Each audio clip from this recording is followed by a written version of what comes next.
Sega. Hello and welcome to the Total War Shogun 2 multiplayer tutorial, part 1. I'm Kieran Brigden, the Studio Communications Manager for Creative Assembly.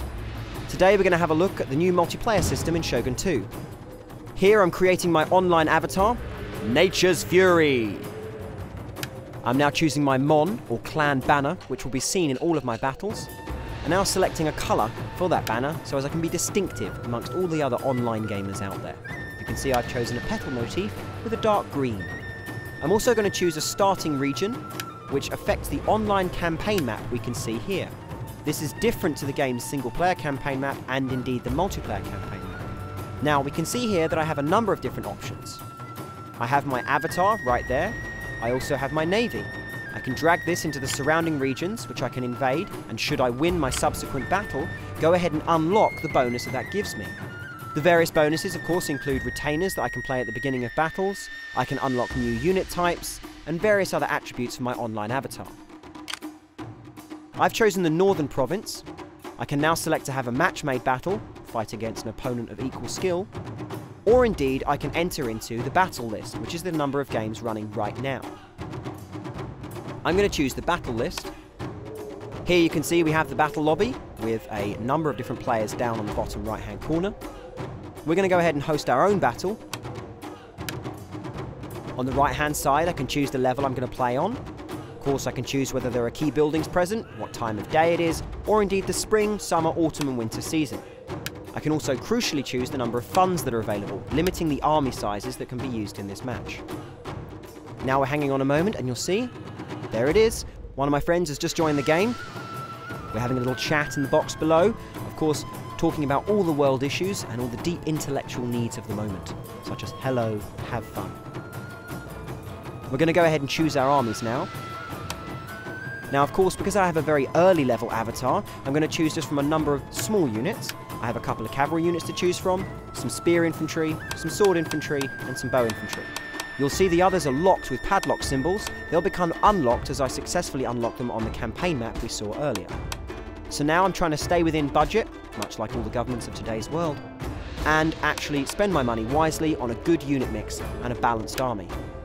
So I'm pretty much ready to go now, so's my opponent. We tick ready, and we're going to be moving into our online battle. So here we are on the battle map that I've chosen with the time of day and the seasons. You'll see there are a number of capturable buildings in the battle map itself. These can all be taken in real time and they apply bonuses across my entire army.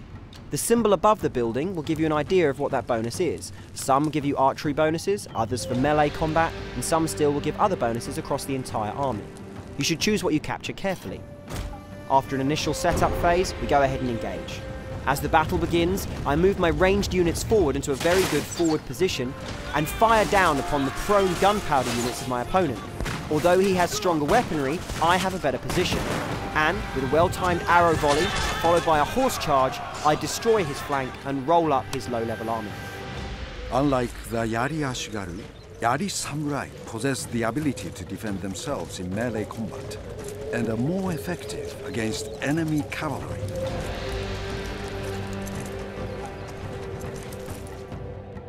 So having unlocked that new unit type, I've also gained myself a rank and a new veteran unit that I will name the Spitting Cobras, in line of course with my Nature's Fury tag. We've gained a couple of points of XP and of course unlocked some special bonuses due to the way that we fought the battle. If we have a look at the unit statistics, we can see how many of my men killed how many of theirs, always important to know.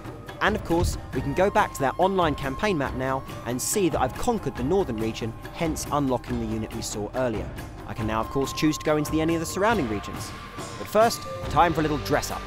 Here I can modify various different aspects of my avatar a little bit, but I'm going to spend some skills on the skill tree. The General is a persistent character that you own. We can unlock various different skills and abilities, all of them affecting different aspects of combat. Here I've chosen the Bow Mastery tree, enabling the bow and of course extra bow damage. And now of course I'm going to mess around with the avatar, personalise him some, based on some of the new items and attributes that I've unlocked in my previous battles. It's always important to have a spiffing hat as part of your attire, very much as it is the source of your general's power on the map. Of course, now you can see we're choosing a variety of different waistcoats, hats, and various different bits and pieces to personalise my general and the way he looks. I'm hyperventilating slightly because I've sped it up for you. We're also choosing a nice green shade to go with my Nature's Fury name, and again make sure that I look a little bit individual on the grand field of battle. Aesthetics are very important, don't you know? And here we have just the first part of the multiplayer trailer. Join us next time for more information!